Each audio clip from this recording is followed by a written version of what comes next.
અમદાવાદમાં ખાસ કરીને યુવાનોને સ્પોર્ટ એક્ટિવિટી તરફ વધુ આકર્ષિત કરવા માટે મહાનગરપાલિકા એક નવતર પ્રયોગ હાથ ધરી રહી છે। એ નવતર પ્રયોગ એ છે કે જે પણ હવે રેલવે બ્રિજો બની રહ્યા છે અથવા પછી જે મોટા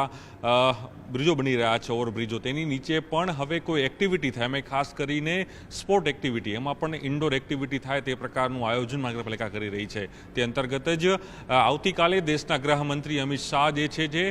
સિમ્સ હોસ્પિટલ પાસે આવેલા જે રેલવે બ્રિજ છે તે રેલવે બ્રિજની નીચે આવેલું જે આખી indoor game, cricket box, tennis box, એ તમામ અલગ અલગ જે એક્ટિવિટીઓ છે સ્પોર્ટની,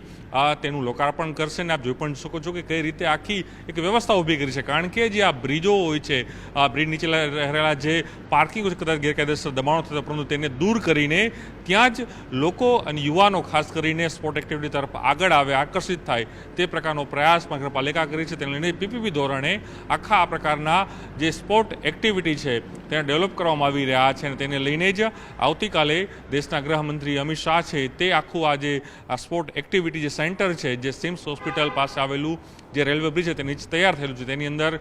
ટેનિસ હોય, ચેસ છે, અલગ અલગ જે રમતો છે તે અહીં રમાશે અને તેને લઈને તેનું લોકાર્પણ છે દેશના ગૃહમંત્રી કરશે। પરંતુ સાથે જ પીપીપી ધોરણે મહાનગરપાલિકા ભવિષ્યમાં હજુ પણ જે અલગ અલગ જે બ્રિજો બનાવવામાં આવ્યા છે એ બ્રિજો નીચે આ પ્રકારના જે સ્પોર્ટ એક્ટિવિટી થાય તે પ્રકારનું આયોજન છે તે અહીં હાથ ધરવામાં આવી રહ્યું છે। કેમેરા પંકજ મકવાણા સાથે પ્રણવ પટેલ, ન્યૂઝ 18 અમદાવાદ।